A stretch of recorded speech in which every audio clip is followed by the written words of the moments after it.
जब एक वेश्या के एक दोहे ने बदल दिया 5 लोगों का जीवन। जी हाँ मित्रों, किसी राज्य में एक राजा कई वर्षों से राजपाट संभाल रहा था। अब उस राजा के बाल भी सफेद होने लगे थे। एक दिन उसने अपने दरबार में एक महोत्सव रखा। उस महोत्सव में मनोरंजन के लिए उसने एक नर्तकी को बुलाया। इस उत्सव में उसने अपने गुरुजी और मित्र देश के राजाओं को भी निमंत्रण भेजा। सब लोग बड़े उत्साह के साथ इस महोत्सव में सम्मिलित हुए।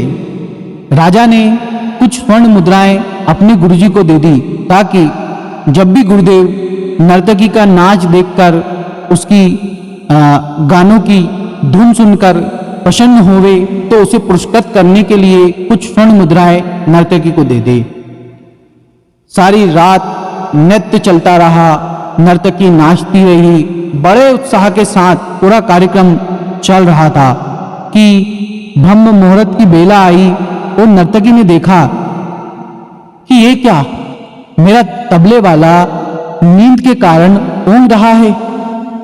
नर्तकी के मन में सवाल उठा कि भाई आखिरी समय में क्यों कलंक लगाने पर तुला हुआ है।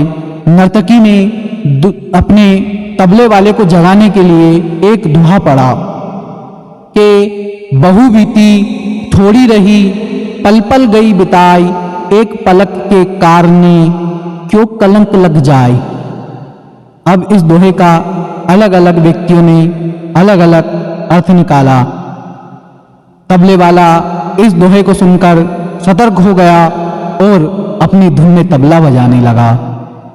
जब यह बात गुरुजी ने सुनी तो उन्होंने सारी मोहरें नर्तकी को दे दी और वही दोहा नर्तकी ने फिर पढ़ा तो राजा की लड़की ने अपना 9 लाख का हार नर्तकी को दे दिया।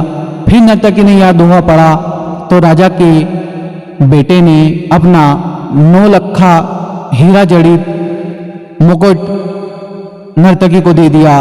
नर्तकी फिर वही दोहा दोहराने लगी तो राजा ने कहा, बस कर, एक दोहे से तुमने वेश्या होकर भी सब कुछ लूट लिया।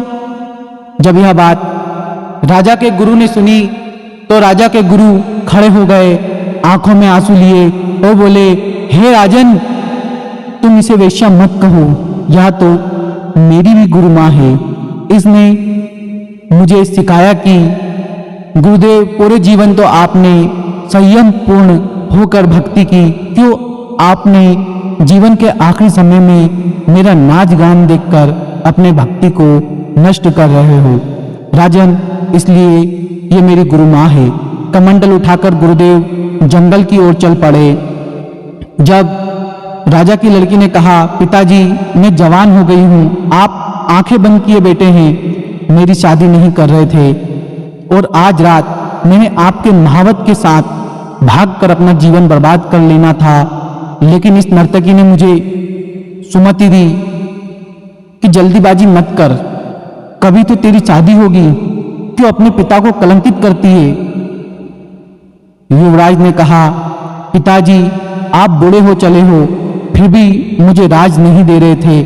मैंने आज रात को आपके सिपाहियों के साथ मिलकर आपकी हत्या करने की ठान ली थी, लेकिन इस नर्तकी ने समझाया कि पगले, आज नहीं तो कल यह सब कुछ तेरा ही तो होना है, क्यों अपने पिता का कत्ल करके उनके खून का कलंक अपने सिर के ऊपर लेना चाहता है। राजा ने सुनी तो राजा को भी आत्मज्ञान हो गया। राजा के मन में वैराग्य आ गया। राजा ने तुरंत फैसला लिया, क्यों ना मैं अभी युवराज का राज तिलक कर दूं। फिर क्या था, उसी समय राजा ने युवराज का राज तिलक किया और अपनी पुत्री को कहा कि पुत्री, दरबार में एक से बढ़कर एक राजकुमार आए हैं, तुम अपनी इच्छा से किसी भी राजकुमार के गले में वरमाला डाल दो और अपने पति के रूप में चुन लो। राजकुमारी ने ऐसा ही किया और राजा सब त्याग कर जंगल में गुरु की शरण में चला गया। यह सब देखकर नर्तकी ने सोचा कि मेरे एक दोहे से इतने सारे लोग सुधर गए, किंतु मैं पापी, मैं पागल क्यों नहीं सुधर पाई। उसी समय नर्तकी के मन में वैराग्य जाग गया। उसने उसी समय निर्णय लिया कि आज से सारे बुरे धंधे बंद। जितना भी जीवन बचा है, हे प्रभु मेरे पापों से मुझे क्षमा करना। बस आज से मैं सिर्फ तेरे नाम का सुमिरन करूंगी। मित्रों, यह समझ आने की बात है कि दुनिया बदलते देर नहीं लगती। एक दोहे की 2 लाइनों ने कितने लोगों का हृदय परिवर्तन कर दिया। बस केवल थोड़ा धैर्य रखकर चिंतन करने की आवश्यकता है। मित्रों, मैं ये कहना चाहूँगा कि प्रशंसा से पिघलना नहीं चाहिए, आलोचना से उबलना नहीं चाहिए, निस्वार्थ भाव से कर्म करते रहना चाहिए, क्योंकि अंत में इस धरा पर सब धरा का धरा रह जाएगा। मित्रों, आशा करता हूँ यह कहानी आपको बहुत पसंद आई होगी। यदि यह कहानी पसंद आई तो वीडियो को लाइक, चैनल को सब्सक्राइब, शेयर एंड कमेंट करना ना भूलें। मिलते हैं किसी नई कहानी के साथ। जब तक के लिए जय श्री राधे, जय श्री महाकाल।